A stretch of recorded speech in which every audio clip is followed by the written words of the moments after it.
The word cryptic, also known as cryptical, it's an adjective. Mysterious in meaning, puzzling. 2, secret, occult, cryptic writing. 3, involving or using codes, secret codes, that type of thing. So obviously, the subject tonight would definitely be considered cryptical in nature, the return of Yes, Planet it X. is, because your research is being cryptic from the media, I guess you can say. Well, or I guess that's the right way to say it. All right. Yes, that's absolutely true, and I'll expand on that. But first, let's examine the word knowledge, because that's the second half of the title of your show, right? Cryptic knowledge. Knowledge. 1, acquaintance with facts, truths, or principles. 2, familiarity or conversance, as by study or experience of a knowledge of human nature. The fact or state of knowing clear and certain mental apprehension, awareness. These are all the things that are associated with knowledge. So that word also plays very much into tonight's discussion, because we spent about 7.5 to 8 years. Now it's more like 11 with the 3 years since 2007. We spent 8 years planning, researching, writing, annotating, investigating, going to foreign countries, spending a lot of time in Russia, talking to hundreds and hundreds and hundreds and hundreds of people in many different parts of the world about what they think they know or what they knew about this thing called Planet X. What is Planet X? Okay, we need to talk about that too. And it's good we have the hour, because I'm going to try to fill it with information that you may have never heard about before. Okay? Oh, right ahead. All right, now. And biggest question, what is Planet X and why did I write the book? Real simple. First of all, Planet X is not a planet. We believe it's a brown dwarf star. It's one that's associated with our solar system. Let me give you a quick run through. By the way, I hope everybody that's out there appreciates science fiction, because the story and the stories associated with what I'm about to tell you would probably make the greatest sci-fi series ever experienced. And the interesting part was, the man who gave me the idea for this whole thing was none other than Gene Roddenberry himself.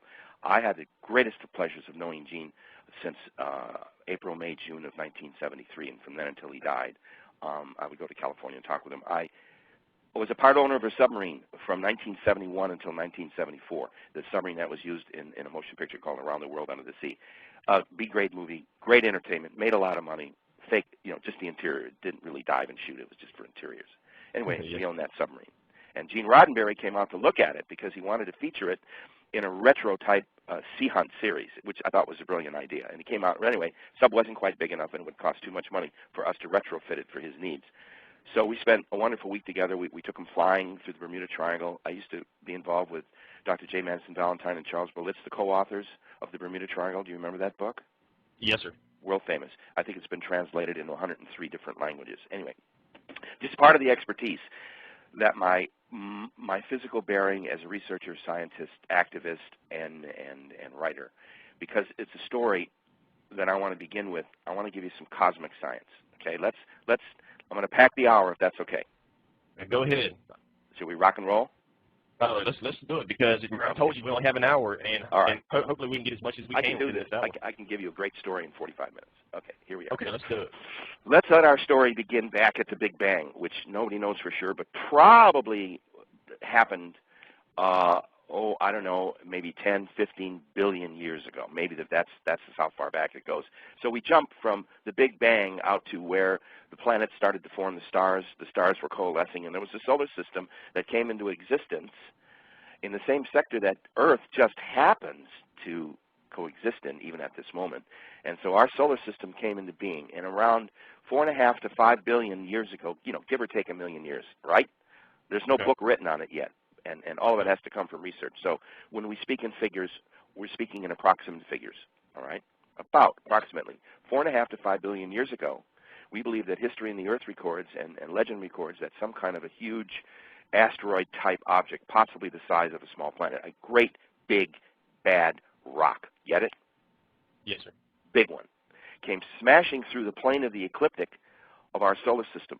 Now, what is the plane of the ecliptic? Plane of the ecliptic. Have you ever been to an astronomy class or seen astronomy books or been in the planetarium where you see the sun splayed out on a wall as if it's a huge circular pattern? You see the sun in the center and you see all the planets in their positions. You've seen a map or chart like that, right? A picture? Yes, right. Okay, that's the plane of the ecliptic. The easiest way I could explain it to you. You're looking down on the plane of the ecliptic.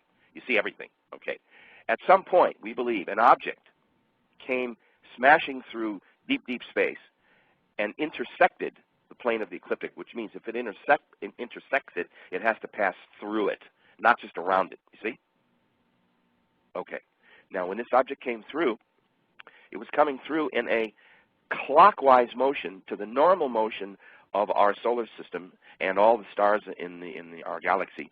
Everything seems in the universe to be rotating in counterclockwise motions rather than clockwise, like when we read a clock or look at our watch.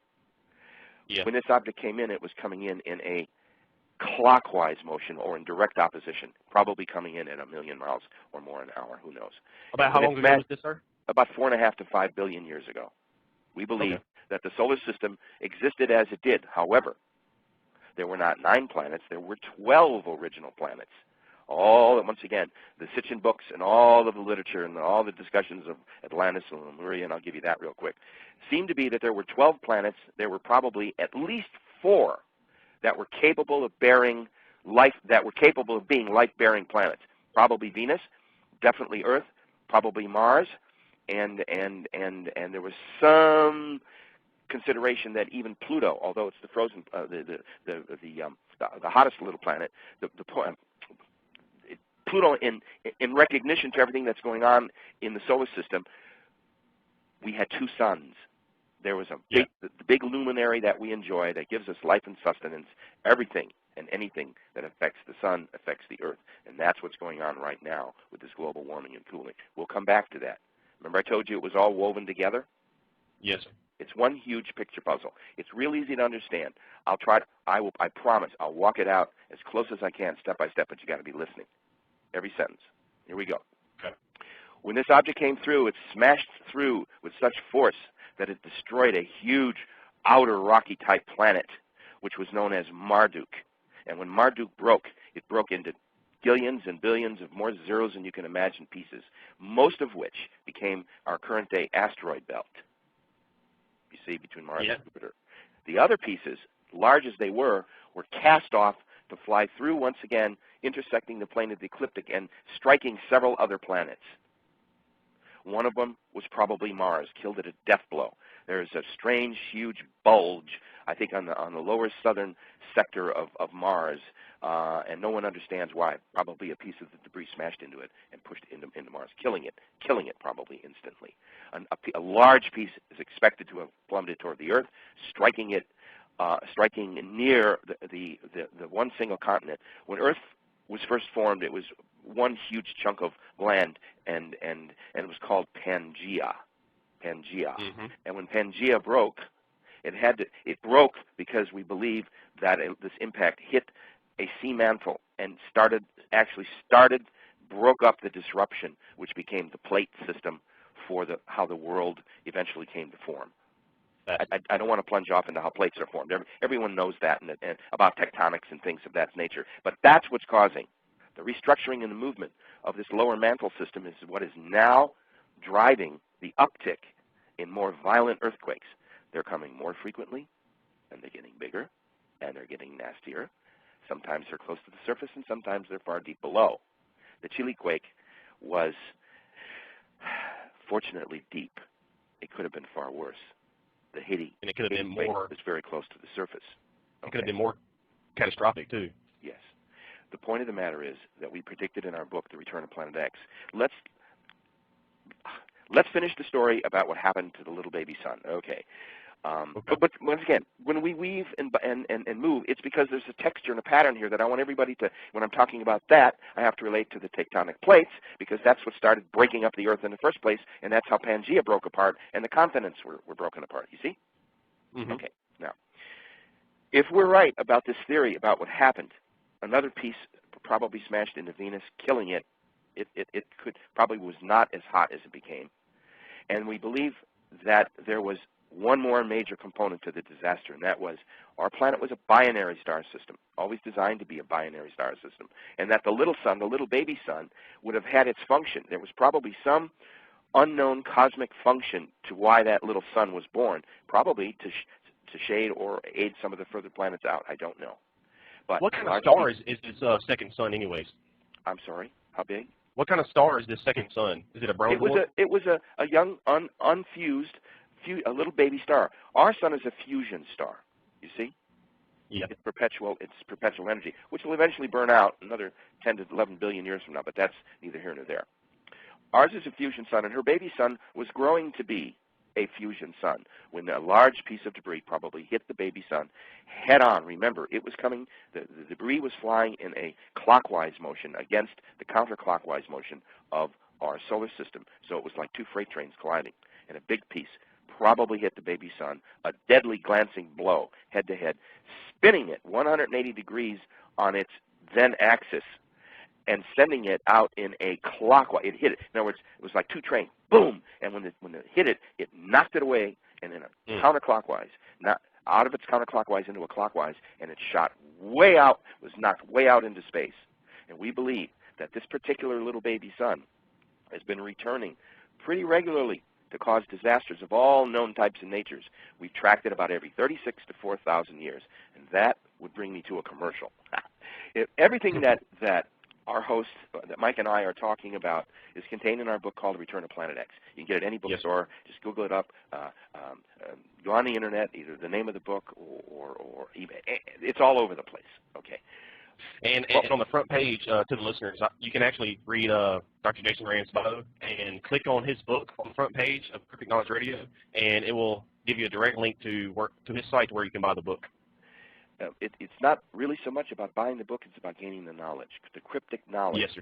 And that's what, first of all, attracted me immediately when you emailed me. I said, yeah, a title like that? Of course I've got to go on his show. Okay, back to our story, okay? I mean, did you ever listen to radio as a kid? I grew up in the early 40s and 50s and 60s with nothing but radio until television came. And I can tell you I gained a world of knowledge by listening to the radio. So that's why I enjoy being on shows like yours, because I'm on the radio. Okay. So this collision occurs, hits this object, this little baby sun, probably killing it, instantly killing its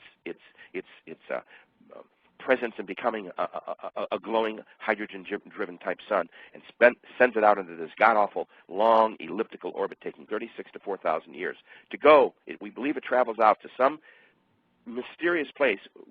We believe it's in the Scorpio system.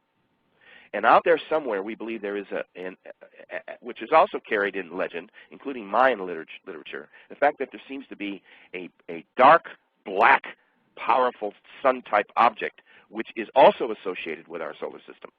So maybe there was 3 suns in our original solar system. You see why this would make a great sci-fi story? But we think it's all true. That's the greatest part of the story, is that we believe it's true based on all of our research.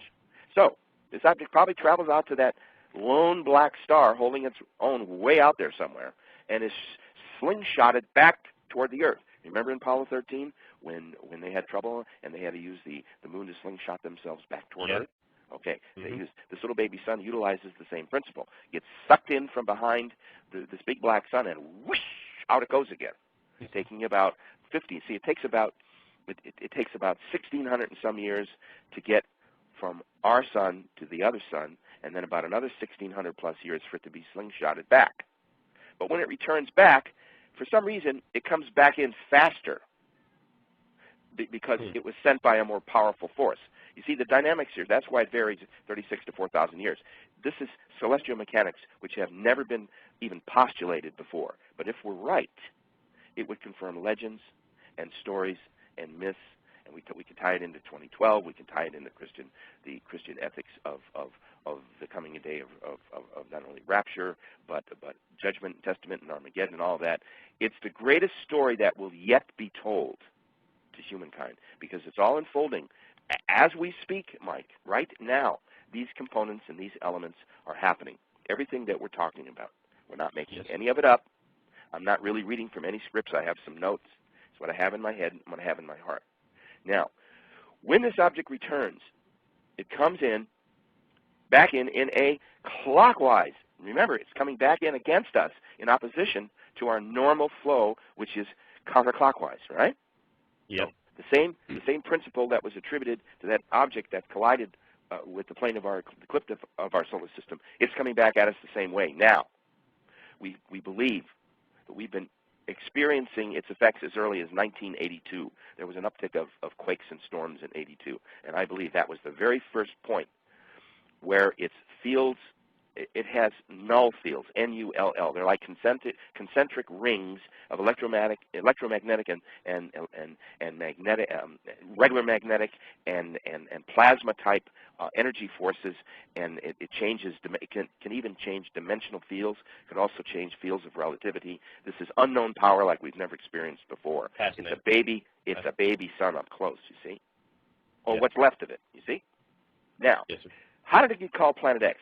Okay, now we're going to divert from history. So we believe this thing's coming back. Okay, I'll tell you more about its name. By the way, we believe it's called wormwood, and we believe that it's described perfectly in verse 8, chapter 11 of the book of Revelation, and I'm going to quote, and the name of the star was wormwood, unquote. We'll get into that in the second half of our discussion. I was going to ask you, too. Okay, yeah, when I throw the whole thing at you, you're going to go, of course that makes sense. Of course it does. Yes, it does. And it's so in your face. But in order to understand it, you had to go through the phases that I had to go through to uncover the keys and the code. You see, what I had to do is I had to learn how to read the book of Revelation. It's a code book. And it's for multiple times. Every time it's been put into effect, events like this happen. So you see, the book of Revelation covers many such periods as this, not just this end time. You see? Yeah. If it's the Word of God, understand. Now, I'm not going religious, everybody. This is not a religious thing, sudden turn. It's fact. I'm talking about facts. If they coincide with religion, that's fine. Okay? We're not a cult. We're not selling Bibles and all that stuff. The point of the matter is, it's in the Scripture. I can't help that, but I need to quote it because it's what's helped me understand and explain and put the puzzle together. Remember I said it was many pieces and many component parts? It all goes back to the book of Revelation. Now, all right, a lot of people are intimidated. To all the listeners that are just joining the show, we were talking about Planet X and the cause it has on planet Earth. And go ahead, sir. I'm just going to put that out there in case because I think we have a few new listeners that just came on. Great. Well, everybody, come on, sit down, grab some popcorn, grab a cold beer. What the heck, right? Okay. You're on the roll, so go ahead, sir. All right. So we believe that this object is very real and very physical. But I want to go a little bit more. I'm going to close the history box. Okay. It comes back every 36 to 4,000 years. We believe that the last time it came back here was in actual recorded history. If everybody out there has a piece of paper and grab a pencil, I want you to write the date down, 1447 BCE. 1447. It's 1,447 years BCE, before the Common Era. Okay. That coincides with the same time period. It's now widely believed and accepted that Moses was leading the Israelites out of Egypt. You see, he didn't do it in one 10-day period. Do you follow me? You don't move, that many hundreds of thousands of human beings and their possessions and their stock and their food. You don't do that in 3 years. You see? Yeah, it takes planning. It takes big time planning. But as you read it in Exodus, it seems kind of speeded up because that's how you write. That's how authors write their stories, okay? But that took over a period of years. So we believe that during that time period, that 1447, so this event probably was happening from 1445 to about 1447 or 48, you see? Yep. That this period, and that would correspond with about 3,610 years, right on schedule, you see? Wow. Now, if we're right, and we think we are, we happen to be living in the forecasted period known by almost every religion. See, everybody thinks that, end times prophecy and Armageddon. No, it's in almost every religion, in almost every language, in one form or another. It all ends in catastrophe, and it ends in cleansing, and it ends in rebirth, and it ends in the beginning of a new age. It's been going on since recorded time. They see it in cave paintings in France, these stories. And by the way, it all ties into UFOs and extraterrestrial and all that other stuff that everybody goes, what are you talking about? And I go, well, you want the story? I'll give you the story. And it involves also a UFO ET component. Remember, I keep coming back. What a great science fiction story, huh? Yeah. Yeah. All right. I'm sure you got a few producers down your neck right now, don't you? No, not yet. They haven't quite got the story, but you're helping to put it out. How's that? But 2012 is I getting have actually closer got. now. I have a soundtrack already written. Being a record producer, I've already got the music produced for it. I've got a television series with the pilot and the first episode written. I've also got 3 other books ready to come out. I'm in no rush to get the story out because the story is becoming true. Everything that I've written about for the last 25 years is becoming true. So I'm like I don't want to say Indiana Jones. I'm an Indiana Jones type. Okay, I've been on safari. I've dove. I've dug, searched for gold and sunken ships and all this stuff. It's great fun, and that's also covered in our book. But the real story is about Planet X, which we believe is this little baby brown dwarf sun come back to revisit us, and we believe it's now in its close-by underbelly phase of the sun, because what's happening on the planet. See, now we need to talk about global warming and global cooling. Did I tell you that this thing is going to zigzag? Huh? I warned you, right? Yes, sir. Now we're going to zigzag again.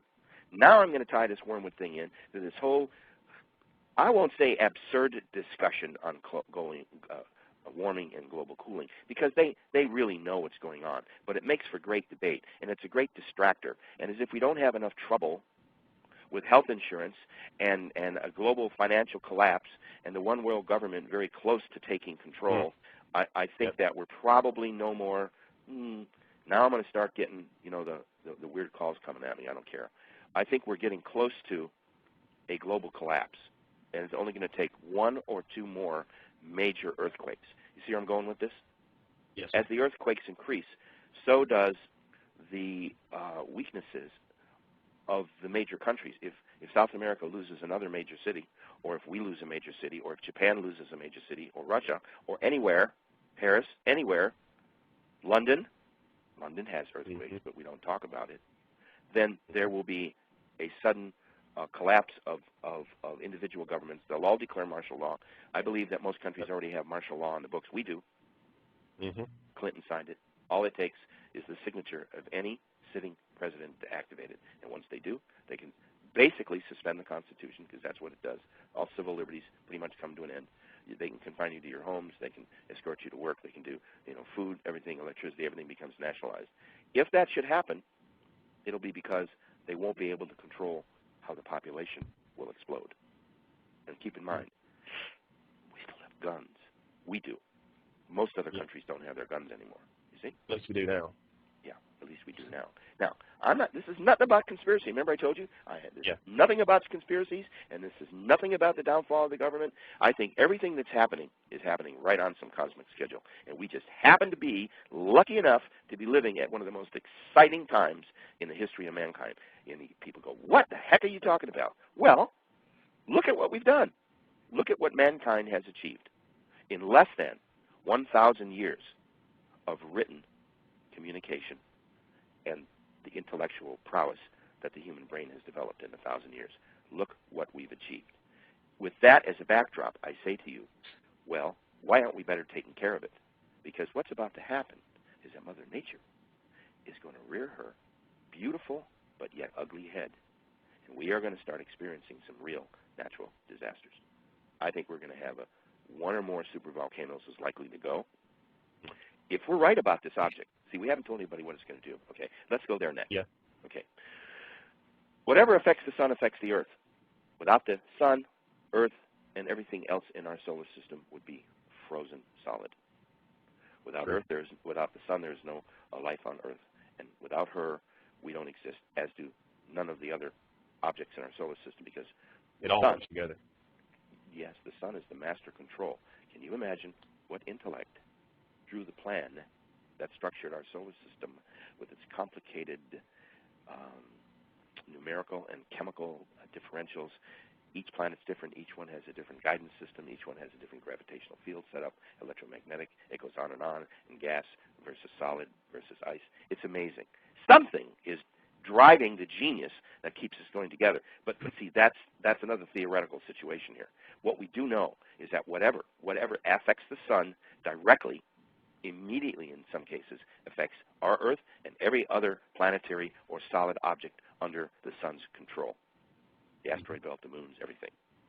Now, we know, and science is yet to discuss fully, why is it that now, in March of 2010, we should only be about, I don't know, maybe 9 months away from what's known as the topmost point of an 11-year solar cycle of energy differential change.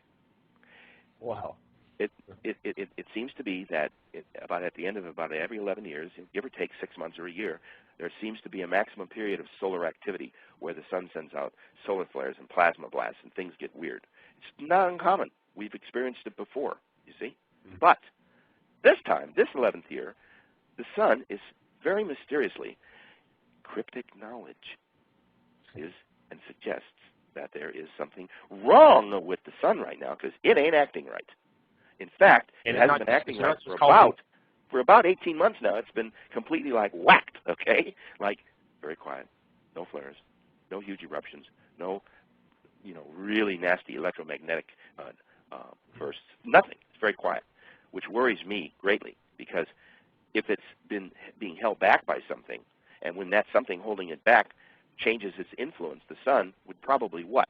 Snap back rather quickly to its normal cycles because that's how the sun was designed to run. You see? As easy as I can explain it. Something's not right about the way the sun's functioning. It's not just disturbing Earth's climate, is it? It's also disturbing all the other planets, right? Yes, all of the other planets. They've been measuring this now for many years. In fact, it was as early as 1882. That's how they discovered Neptune and eventually Pluto by the perturbances, the disruptions that were hitting the other planets.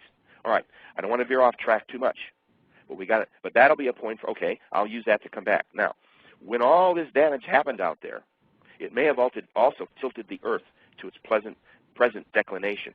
If a huge object did in fact hit the mid-Pacific basin, that would explain the huge depth and width of the Pacific Ocean and the fact that the continental shelves to the east and to the west of the Pacific indicate that something thrust against them with great pressure. So that's probably where an object hit the Pacific plain and in the ocean and created the breaking up of Pangaea. Now, if this is right, it then explains the construction, the dimension, and the function of the other continents because they all come together with a little bit of the stuff they do on computers, the CGI stuff. They suddenly understand that this probably was one huge planet. So if all of this is correct, it further structures our argument that this object is probably now returning and is here. And I'll tell you why I really believe so, because this is a fact. In the New York Times and throughout radio and television, in 1983, NASA made a startling and dramatic announcement that one of its newly launched infrared satellites had suddenly picked up this huge, big, dark red, smoldering object of some sort. It appeared to be coming directly toward us, and they even named the region in the press release. By the way, all this stuff is in our book. All the stories. What year was this? 1983. I believe it was April of 1983. NASA announced that we've discovered this strange object. We don't know what to call it. We've never seen anything like it. It seems to be out, and they described what it looked like. So they named it. Guess what? Planet X. Yep. I didn't. You didn't. They did. Okay? They called it Planet X. And it hit instantly, worldwide. And then suddenly, more cryptic knowledge indicates that 24 to 36 hours later, it was scrubbed clean. You couldn't find it anywhere off of every newspaper, off of every radio, television. Everyone was basically sworn to secrecy. It was like, shut up. And it was gone. But the cat was out of the bag. It was too late. The age of computers.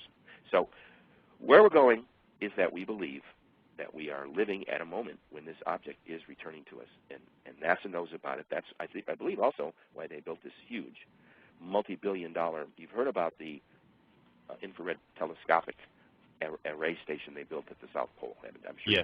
Okay. Yeah. You don't spend billions and billions of dollars to build an observatory like that unless you're looking for something really specific coming from a certain perspective in the sky. Otherwise, why are you placing your observatory to perfectly photograph that region? And we believe that they've been shooting it, and now there are definite signs that the public is now beginning to shoot it with good long-distance infrared telescopes. We believe it's incoming.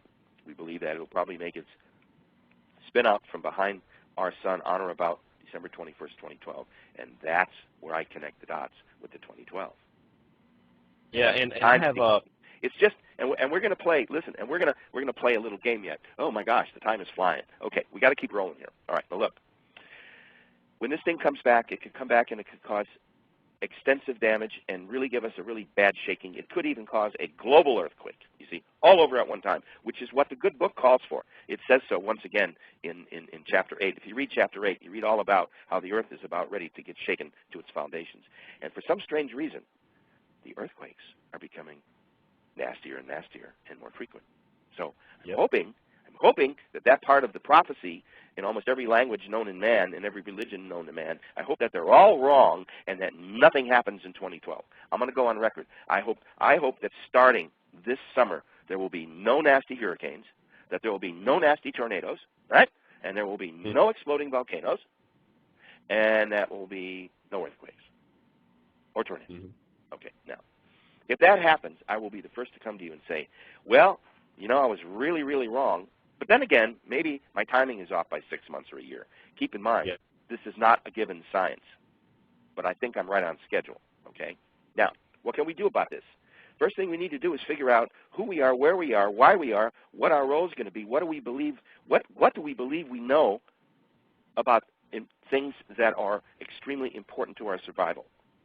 Did those people in Indonesia in 04 to 05, the 245,000 people that died in less than 45 minutes, those tidal waves took out almost a quarter of huge amounts of people. What happened in Haiti and what just happened in Chile. See, these are the things that indicate to me that we are either nearing a maximum point where it might stop, or we're going to go deeper. In any event, you and I should schedule a show, let's say in 3 months. How's that, my friend? Let's schedule part 2, if you like. And I'm not trying to talk you into it, but I think it's a good idea. And I was going to ask you to do a part 2, and we'll see. You know, we'll track. Let's track, okay? Yes, sir. And see what happens. Then we'll know if we're right on track or if it looks like things are going to turn around, okay? Now, real quick, I want to do a fun thing. I think I gave everybody a pretty good understanding. Mind you, you and I could talk for 2 more hours here. You know that. Yeah. Okay. Now, on that same piece of paper, I want you to write down these key prime numbers: 12-21-12. That's 12-21-12. Okay. In prime numbers, breaking it down in numerology, the 12-21-12 stands for December 21st, 2012. Okay. Yeah, now, in numerology, every number has a corresponding letter associated with it, right? A is 1, B is 2, 3 is... Okay. Now, let's put the letters down. Are you ready? I'll give them to you. A, B, B, A, A, B. That's A, B, B, A, A, B. Now, when you consider that the Hebrew language is read in reverse from right to left, this date would then read B, A, A, B, B, A. Just take the letters and flop them, and you'd have Ba'aba, okay? Yeah. B, A, A, B, B, A. Now, the Hebrew translation. Now, here's where we talk about cryptic knowledge. Ba'aba in Hebrew translates to, write this down, Father comes, Father is coming. Father comes, Father is coming. In traditional Judeo-Christian religions and viewpoints, God the Father is one and the same. God the Father, God is the Son. Then there's the component of the Son, being Jesus, that type of thing. So we understand that to us, Father comes, Father's coming means God is coming, the Father is coming. Now, I find that extremely curious that out of those prime numbers, that's what comes out when you go to numerology and you read it in Hebrew. That, to me, is real close. Because if you read in Matthew chapter 24 to 31, verse 24 to 31, and he shall send his angels with a great sound of a trumpet, and they shall gather together his elect from the 4 winds, from one end of heaven to the other. And in ancient literature and text, heaven was also flipped with the word earth, from one end of earth to the other. Now, those are Jesus' words also. So he says that they're coming back at the same time, as does all the other texts that relate. And then, when I go and reference it against all the other religious types of beings and known forms of study, we find that this same trilogy exists, and in the same component of tragedy and redemption and earth changes. But the strange thing is they all talk about the earth changes. All of them talk about drastic earth changes. And so once again, I think that the time period we are in right now could be considered the end time or the coming time of tribulation. But there's a much higher component because there's also a UFO ET thing, and that might be ready for another show, that part of it. What do you think? That sounds great. All right. Now, you have we have a few minutes, correct? Let me see here. We have exactly 9 minutes left. Why don't you throw a few questions? Or if someone out there has a question, I'll do as quick response as I can. Well, listen, I know we covered a lot of ground, but you see how much ground there was to cover, and we didn't cover all of it. That's exactly what I told you when I talked to you on the telephone, is that I want you to try to cram as much as you can in. I appreciate you rambling on. I think we gave him a good foundation. So if you want to shoot some questions at me, I'm ready. All right. Let me see here. Is it possible that Planet X, which is a brown dwarf star, be the sun and heat source of a planet which our ancestors or our creators could have came from? Are you referring to Nibiru? The yeah, concept Nibiru, of Zacharias right. the 12th planet? Is that what you're referring to? Yes, sir. Yes, I think it is. It could. Okay. Here's another theory about Planet X. Could Planet X be still strong enough and active enough to be able to heat and light and give life to a planet? Suppose this little sun did get kicked out of space. Maybe it picked off one of the smaller planets, one of the outer fringe planets, which could have been Nibiru.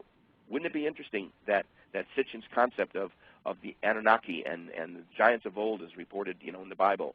What if this same object I'm talking about is also dragging with it a full-sized, Earth-sized planet called Nibiru? I don't know. I don't have any research that indicates it, but I have found it referenced in hundreds and hundreds of other types of literature throughout my research. How's that for my answer for you? Sounds good. That's pretty much what I believe too. So it kind of corresponds to this next question. What is your opinion about the ancient astronaut theory? I totally have to support it, but not for speculation points. We all know that there were vast periods on the planet where knowledge and experience for the humanoids that were being seeded here were part of it. Yes, I do believe that there are extraterrestrials, or what you want to call, astronauts, ancient astronauts. Yes. Who am I to say, since there are many mansions in our Father's house, who am I to say what constitutes an extraterrestrial? How do I know I'm not an extraterrestrial to someone else that's viewing me, you see? Mm-hmm. Yes, I do ascribe to that. I think the Earth has much more history and science and experience to share with people, and a lot of it is hidden for various reasons. I think that there's been a presence of extraterrestrial intelligence on this planet for possibly as many as 1 million or more years. Go ahead. That's kind of what Michael Cremo believes also. Yes. With his work for forbidden archaeology. But yeah, I totally agree with the ancient astronaut theory, because if you think about it, well, we can already go to Mars if we wanted to, and let's say we went to Mars and we created life, and we can already do that. We can clone, we can get down to the DNA structure, and we can create life or create man in our image, as it says in Genesis. What is the one thing that prohibits us from doing any of these great things? What is the one component? We don't got no money no more. Nobody's got any money for any of this. It's all been cut back. The point of the matter is, if we are in for this rough period, it won't make any difference where we want to get to. We're going to have to try to figure out how to put it all back together again. We still haven't rebuilt New Orleans or Galveston Island or a lot of part of Galveston Bay. Haiti, God bless Haiti. Haiti will be in ruins for decades. And now Santiago and Concepcion and Ascension, they are now in big trouble. If we lost them, if we lost even a half of LA, I went through the earthquake, Mike. I can tell you, we were in an apartment that was coming down on us. I experienced every minute of it. I lived every minute of it, and I was part of the rebuilding process for about 6 years.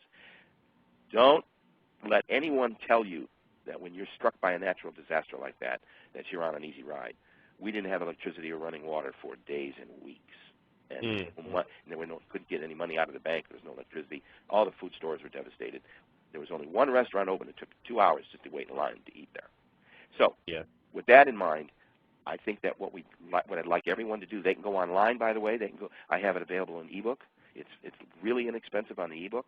Read, prepare. Chapter 7 tells you all about what the government knows and doesn't know and what's about to happen.